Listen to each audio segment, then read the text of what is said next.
नमस्कार जन उत्तराखंड में आप सभी का स्वागत है। मैं हूं प्रभात। बुलेटिन में सबसे पहले नजर हेडलाइंस पर।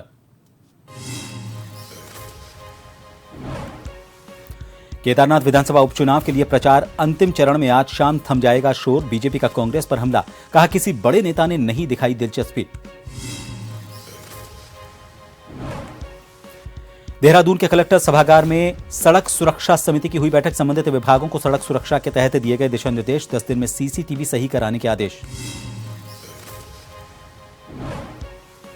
निकाय चुनाव को लेकर शहरी विकास मंत्री प्रेमचंद अग्रवाल का दावा, दिसंबर में होगी वोटिंग। विपक्ष लगातार खड़े कर रहा है सवाल।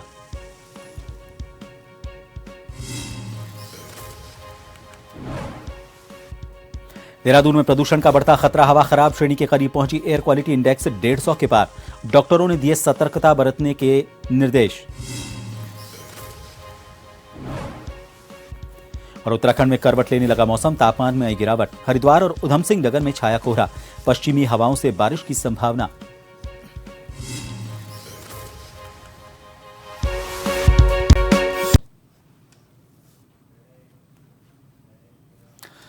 केदारनाथ विधानसभा उपचुनाव के लिए आज प्रचार बंद हो जाएगा। 20 नवंबर को मतदान है और 23 को मतगणना होगी। शांतिपूर्ण मतदान और मतगणना के लिए निर्वाचन विभाग और प्रशासन ने तैयारियां पूरी कर ली हैं। इस साल 9 जुलाई को केदारनाथ विधानसभा की विधायक शैला रानी रावत के निधन से सीट खाली हुई थी। 15 अक्टूबर को भारत निर्वाचन आयोग ने उपचुनाव की अधिसूचना जारी कर दी थी। 22 से 29 अक्टूबर तक नामांकन प्रक्रिया के तहत 6 प्रत्याशियों ने अपना नामांकन किया। इस उपचुनाव में भाजपा से आशा नौटियाल, कांग्रेस से मनोज रावत, उक्रांद से डॉक्टर आशुतोष भंडारी के अलावा निर्दलीय त्रिभुवन चौहान, आरपी सिंह और प्रदीप रोहन रुढ़िया हैं। 17 दिन से सभी प्रत्याशी चुनाव मैदान में जुटे हुए हैं। आज शाम 5 बजे प्रचार खत्म हो जाएगा। सहायक जिला निर्वाचन अधिकारी धीरज कुमार ने बताया कि केदारनाथ विधानसभा उपचुनाव में कुल 90,875 मतदाता अपने मताधिकार का इस्तेमाल करेंगे। मतदान के लिए 173 पोलिंग बूथ बनाए गए हैं। 18 नवंबर को दूरस्थ गौंडार, रांसी, चिलौंड मतदान केंद्र के लिए पोलिंग पार्टियां रवाना होंगी, जबकि 19 नवंबर को बाकी बची जगहों के लिए पार्टियां रवाना की जाएंगी। उन्होंने बताया कि शांतिपूर्ण मतदान के लिए सभी तैयारियां पूरी कर ली गई हैं।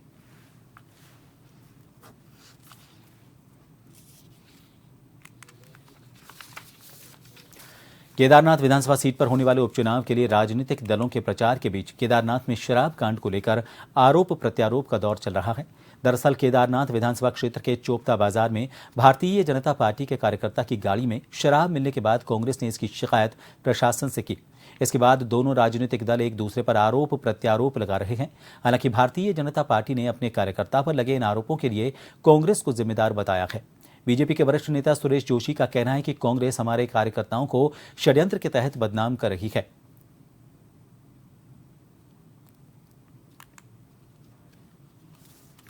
वहां पर एक खड़ी गाड़ी में जिस तरह से उन्होंने षड्यंत्र किया है, भारतीय जनता पार्टी के कार्यकर्ता की खड़ी गाड़ी में शराब रख करके उसको षड्यंत्र करके सोशल मीडिया में प्रचारित कराने का प्रयास किया। हमने तत्काल वहां पर को जो है उसकी शिकायत की है और उसकी जांच हो रही है। विधानसभा सीट पर होने वाले उपचुनाव के लिए शाम 5 बजे चुनाव प्रचार प्रसार का दौर थम जाएगा, लेकिन उससे पहले केदारनाथ विधानसभा के अंतर्गत आने वाले चोपता बाजार में मिले शराब की बोतलों से सियासी माहौल गर्मा गया है। भाजपा कांग्रेस दोनों ही पार्टियों में आरोप प्रत्यारोप का दौर चल रहा है। जहां एक तरफ कांग्रेस की माने तो चोपता बाजार में जो शराब की बोतलें मिली हैं वो भाजपा कार्यकर्ता की गाड़ी में मिली, लेकिन दूसरी ओर भाजपा का यह कहना है कि कांग्रेस के कार्यकर्ताओं ने भाजपा कार्यकर्ताओं की गाड़ी में जबरन शराब की बोतलें डाली और भाजपा पर शराब बांटने का आरोप लगाया। शराबकांड की सियासी गहमा-गहमी में कांग्रेस का प्रतिनिधिमंडल मुख्य निर्वाचन अधिकारी से सचिवालय में मिला और ज्ञापन सौंपा।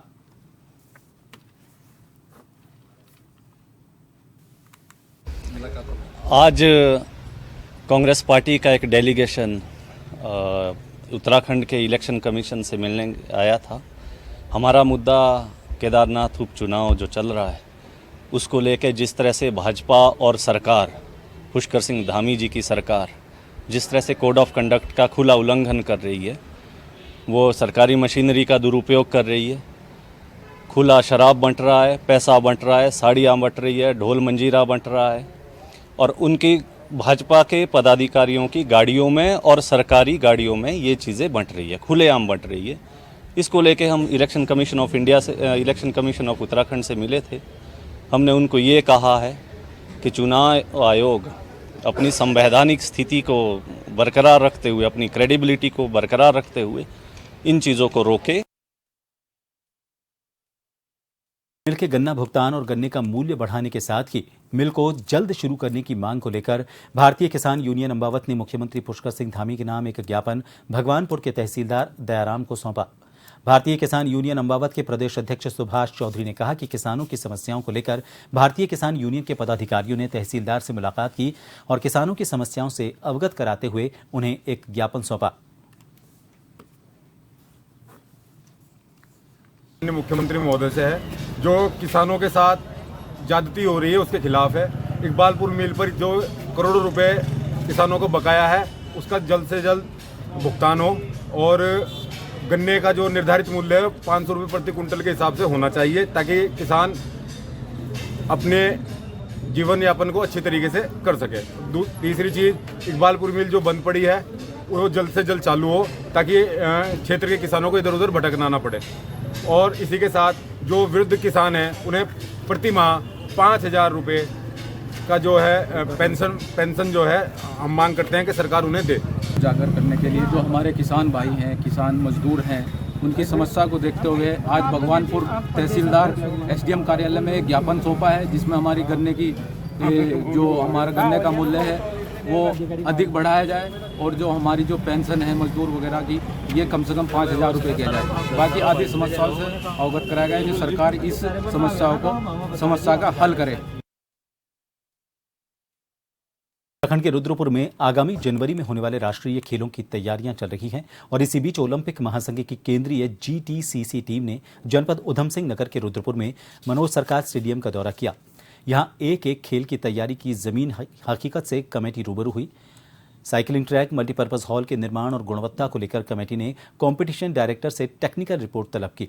टीम ने सबसे पहले मल्टीपर्पज हॉल के होने वाले हैंडबॉल और बास्केटबॉल की तैयारियों को देखा। कमेटी ने यहां लाइट की व्यवस्थाएं सुचारू रूप से करने के निर्देश दिए। ये कहा कि लाइट ऐसी लगाई जाए ताकि खेल के दौरान खिलाड़ियों की आंख पर सीधी रोशनी ना पड़े। इसके बाद कमेटी 23 करोड़ की लागत से बने वेलोड्रोम पहुंची। यहां पर साइकिलिंग ट्रैक का विधिवत निरीक्षण किया। कमेटी के DK सिंह ने बीते महीने हुए स्टेट गेम्स के बारे में भी जाना।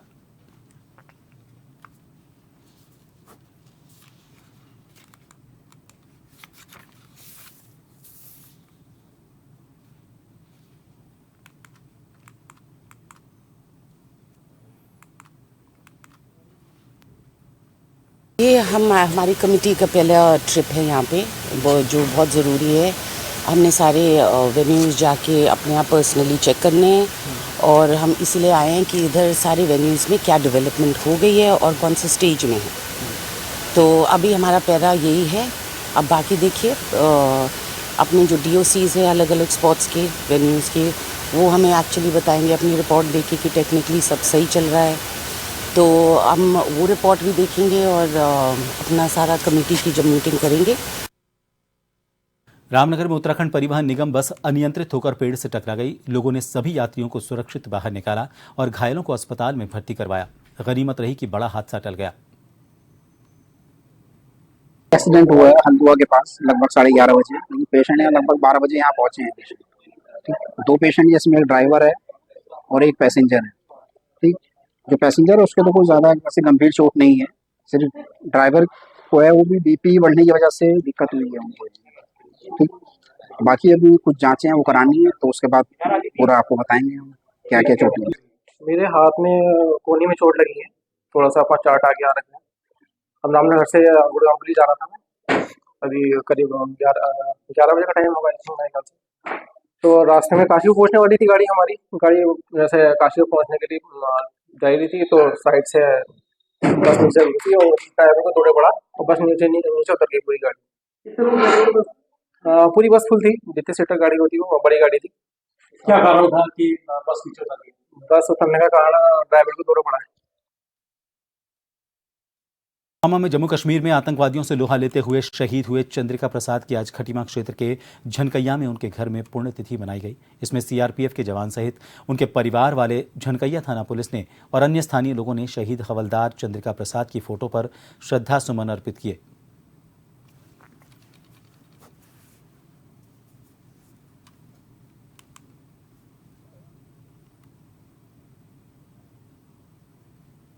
चंद्रिका प्रसाद, शहीद चंद्रिका प्रसाद जी जो है 18/11/2018 में पुलवामा में पोस्टेड थे, जहाँ पर इनको आतंकवादियों के साथ लड़ाई के दौरान शहीद हो गए, जिनकी आज पुण्यतिथि है, जो उनके गृह निवास जनगैया में मनाया जाए। रुद्रपुर में गांधी पार्क से ग्रेन्यूल्स ग्रीन हार्टफुलनेस रन का आयोजन किया गया। यह मैराथन दौड़ 2 श्रेणियों में हुई, जिसमें रुद्रपुर के 17 स्कूलों और कॉलेजों के 350 छात्र छात्राओं और 3 औद्योगिक संस्थानों के 150 लोगों की सहभागिता रही। दौड़ का शुभारंभ विधायक शिव अरोड़ा, एसपी सिटी मनोज कत्याल ने हरी झंडी दिखाकर रवाना किया। कार्यक्रम के मुख्य अतिथि और विशिष्ट अतिथियों ने विजेताओं को पुरस्कार दिए। इस अवसर पर गांधी पार्क में पौधारोपण कर पर्यावरण को बेहतर बनाने का संदेश दिया गया।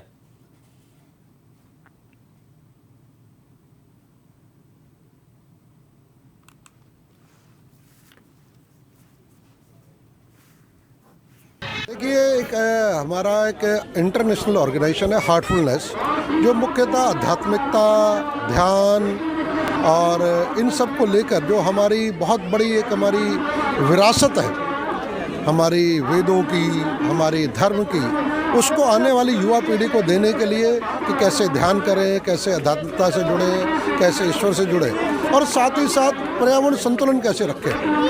तो ऐसा एक हार्टफुलनेस ऑर्गेनाइजेशन है जो वैश्विक ऑर्गेनाइजेशन है, उसके द्वारा यहाँ पर आज एक ये मैराथन की जा रही है 3 किलोमीटर और 1 किलोमीटर की, जो स्वास्थ्य के प्रति जागरूकता के लिए भी, आध्यात्मिकता के लिए भी और साथ साथ ग्रीन रन, यानी एक पर्यावरण संतुलन के लिए यहाँ पर सबको वृक्षारोपण भी किया जाएगा और सभी युवाओं को पौधे भी दिए जाएंगे कि वो जाके एक पौधा लगाएं और उसका संरक्षण करें। जो हार्टफुलनेस एक कार्यक्रम है उसके तहत और जो भारत सरकार का एक फिट इंडिया मूवमेंट है उसके तहत एक ग्रीन रन का आयोजन किया गया है, जो कि एक संदेश दे रहा है कि हमें पर्यावरण को सुरक्षित करना है, क्योंकि जिस तरह से पोल्यूशन का लेवल बढ़ रहा है सभी के लिए अलार्मिंग है और हम सबको मिलकर इसके लिए काम करना है और जितना हम पर्यावरण का ध्यान रखेंगे उतना सुरक्षित रहेंगे। और मुझे उम्मीद है कि ऐसे आयोजन भविष्य में भी होते रहेंगे, इससे बच्चों में जागरूकता आएगी। को पता है फिट इंडिया प्रोग्राम है गवर्नमेंट ऑफ इंडिया का, उसके सपोर्ट से और एक हार्टफुलनेस एक हमारा ऑर्गेनाइजेशन है जो एनवायरनमेंट को लेकर के, हेल्थ को लेकर के काम कर रहा है शहर में। उन दोनों के सहयोग से एक सुंदर सा आयोजन आज किया गया है, जिसमें बच्चे भी हैं, महिलाएं भी हैं, बूढ़े भी हैं, जेंट्स भी हैं, एडल्ट्स भी हैं। तो बड़ी संख्या में लोग आए हैं और आज इसको पार्टिसिपेट कर रहे हैं। तो अच्छा है, मॉर्निंग में सब मैसेज भी है कि सबको पहले स्वस्थ रहना है और अपने आप को, एनवायरनमेंट को भी ठीक रखना है। रुकेंगे एक छोटे से ब्रेक के लिए, बने रहिए जन टीवी पर।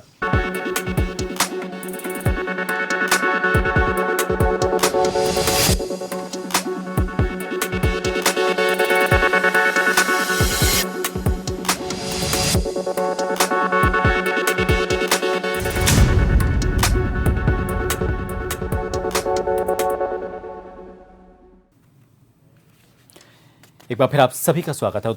हरिद्वार से खबर है, यहाँ के रोशनाबाद में डिलीवरी के दौरान एक महिला की मौत हो गई। परिजन ने डॉक्टर पर लापरवाही का आरोप लगाया है।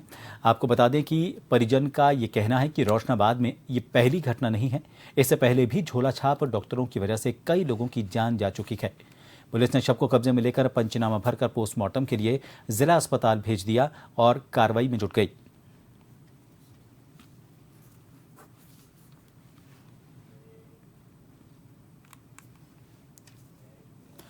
मुख्यमंत्री पुष्कर सिंह धामी ने अधिकारियों को सड़क दुर्घटना सुरक्षा नियमावली बनाने के निर्देश समेत सड़कें सुरक्षित बनाने के निर्देश दिए हैं। देहरादून के कलेक्टर सभागार में सड़क सुरक्षा समिति की बैठक संपन्न हुई। बैठक में आरटीओ, पुलिस विभाग समेत विभिन्न संबंधित विभागों को सड़क सुरक्षा के तहत दिशा निर्देश दिए गए। बैठक की अध्यक्षता कर रहे जिलाधिकारी सविन बंसल ने बताया कि speed breaker, street light, zebra crossing को दुरुस्त करने और जरूरी जगहों पर नई व्यवस्था करने के निर्देश दिए गए हैं। वहीं स्मार्ट सिटी और पुलिस प्रशासन के 1100 से ज्यादा सीसीटीवी कैमरे शहर भर में लगे हैं। इनमें लगभग 40% सीसीटीवी कैमरे खराब हैं। इनको 10 दिन के अंदर दुरुस्त करने का टाइमलाइन के साथ स्मार्ट सिटी के तहत ऑर्डर दिया गया है। उन्होंने कहा कि आम जनता के लिए सड़क सुरक्षित रखना प्रशासन की प्राथमिकता है। इसको लेकर सभी अधिकारियों को निर्देश दे दिए गए हैं। वीआर आउट हो चुकी हैं, फेड आउट हो चुकी हैं, तो उनको निर्देशित किया गया है कि हमारी अगली मीटिंग तक, जो 15 दिसंबर को हम रखेंगे, उससे पहले सभी जेब्रा क्रॉसिंग्स पे मार्किंग्स हो जानी चाहिए। कुछ ट्रैफिक लाइट्स हमारी डिफेक्टिव थी, उसके लिए एसएसपी साहब ने एक टाइमर निर्धारित कर दी है कि वो हमें दुरुस्त दिखेंगी विद इन नेक्स्ट 10 डेज, और इसके लिए अगर कोई भी मनी की आवश्यकता है तो वो यहाँ से प्रदत्त कर दिया जाएगा। हमारा अगला एक अहम मुद्दा था ट्रैफिक लाइट्स का, जो नई ट्रैफिक लाइट्स लगनी है, तो उसके लिए 14 पॉइंट्स हमको नए दिए गए हैं कप्तान साहब द्वारा। उनको हम PPP मोड पे इम्प्लीमेंट करना चाह रहे हैं, जिससे पब्लिक इन्वेस्टमेंट ना लगे, जैसे हमने EV चार्जिंग स्टेशंस का किया है। और फर्म को हम कुछ पब्लिसिटी राइट्स दे देंगे रेवेन्यू शेयरिंग में, सो हमारी जीरो कॉस्ट पे ट्रैफिक लाइट्स नई इंस्टॉल हो जाएंगी जिले भर में। चुनाव न कराने को लेकर विपक्ष के आरोपों के बीच राज्य के शहरी विकास मंत्री डॉक्टर प्रेमचंद अग्रवाल ने दावा किया है कि किसी भी स्थिति में इस वर्ष के दिसंबर के महीने में निकाय चुनाव होने हैं। उन्होंने कहा कि निकाय चुनाव में आरक्षण की स्थिति तय होते ही सरकार निकाय चुनाव का कार्यक्रम जारी कर देगी। दिसंबर के महीने में निकाय चुनाव होंगे, इसके लिए सरकार तैयारी कर रही है। आपको ये भी बता दें कि पिछले साल दिसंबर 2023 में प्रदेश की करीब 100 नगर निकायों का 5 वर्ष का कार्यकाल समाप्त हो गया था, लेकिन अब तक निकाय चुनाव न कराने को लेकर विपक्ष लगातार सवाल खड़े कर रहा है।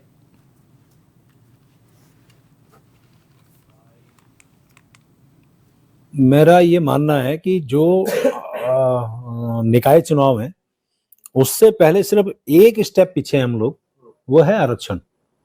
आरक्षण का निर्धारण जैसे ही होगा और उसके तुरंत बाद हम कार्यक्रम जारी करेंगे और कार्यक्रम जारी होते ही चुनाव कराएंगे। तो मुझे लगता है कि जैसा मैं पहले भी कहा था, मैं दोहरा देता हूं कि दिसंबर में किसी भी तरह से हम चुनाव कराने के लिए हमारी मंशा भी है, सरकार भी चाहती है, हम सब लोग इच्छुक हैं और सारी परिस्थितियां अनुकूल रही तो हम दिसंबर में चुनाव कराएंगे। हाल ही में पॉल्यूशन कंट्रोल बोर्ड के मानकों के हिसाब से देहरादून की हवा खराब श्रेणी के करीब पहुंच गई है। देहरादून में एयर क्वालिटी इंडेक्स 150 के पार पहुंच गया है, जिसको लेकर दून मेडिकल कॉलेज के मुख्य चिकित्सा अधिकारी अधीक्षक डॉक्टर अनुराग अग्रवाल का कहना है कि अस्थमा और सांस की समस्या से संबंधित मरीजों को अपने स्वास्थ्य के प्रति विशेष ध्यान रखना चाहिए।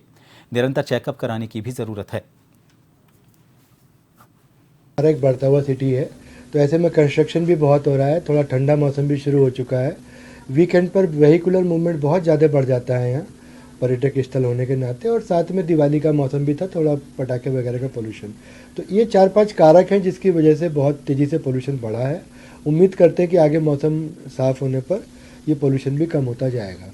लेकिन इस बीच में जो हमारे सांस के पुराने मरीज होते हैं, जैसे कि दमा और COPD के मरीज़ हैं, या दिल फेल होने वाले मरीज़ हैं, या जिनका गुर्दा फेल है, वो ऐसे मरीज़ हैं जो मतलब पुराने क्रॉनिक बीमारियों वाले मरीज़ हैं, उसमें इनका खतरा बहुत ज़्यादा होता है। बद्रीनाथ धाम के कपाट 6 महीने के लिए शीतकालीन हेतु बंद हो चुके हैं। आपको बता दें कि बद्रीनाथ धाम के कपाट रविवार की रात 9:07 पर विधि विधान के मुताबिक बंद कर दिए गए। इसी कड़ी में बद्रीनाथ धाम में 20,000 से ज्यादा तीर्थयात्री कपाट बंद होने के गवाह बने। आपको ये भी बता दें कि इस बार बद्रीनाथ धाम को हजारों क्विंटल गेंदे के फूलों से सजाया गया था। इसके कारण नारायण धाम और भी बेहद खूबसूरत दिखाई दे रहा था।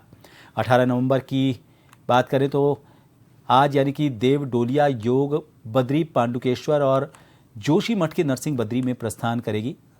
अब शीतकालीन पूजाएं योग बद्री पांडुकेश्वर और जोशी मठ के नरसिंह बद्री में शुरू हो जाएंगी।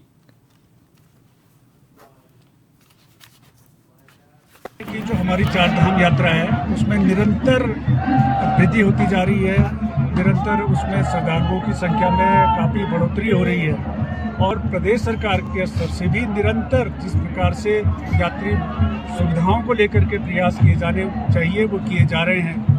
और स्वाभाविक रूप से जब यात्रा समाप्त होती है जिस वक्त, उसके पश्चात प्रदेश सरकार के स्तर से बद्रीनाथ केदारनाथ मंदिर समिति के स्तर से जो यात्रा काल में हमको अनुभव प्राप्त होते हैं, जो जहां पर हमको सुधार और संशोधन की आवश्यकता लगती है, तो उसको लेकर के हम लोग होमवर्क करते हैं। प्रदेश सरकार भी होमवर्क करती है, शासन स्तर पर भी विभिन्न स्तरों पर बातचीत निरंतर होती रहती है। भगवान बद्री विशाल का मंदिर हजारों क्विंटल फूल से सजा हुआ आपको दिखाई दे रहा है, और आज के दिन ही भगवान बद्री विशाल की जो प्रतिमा है वो फूलों से सजाई जाती है। ये एक विशेष दिन आज का होता है, और बद्री विशाल के कपाट बंद कर दिए जाएंगे और इस साल की यात्रा संपन्न हो।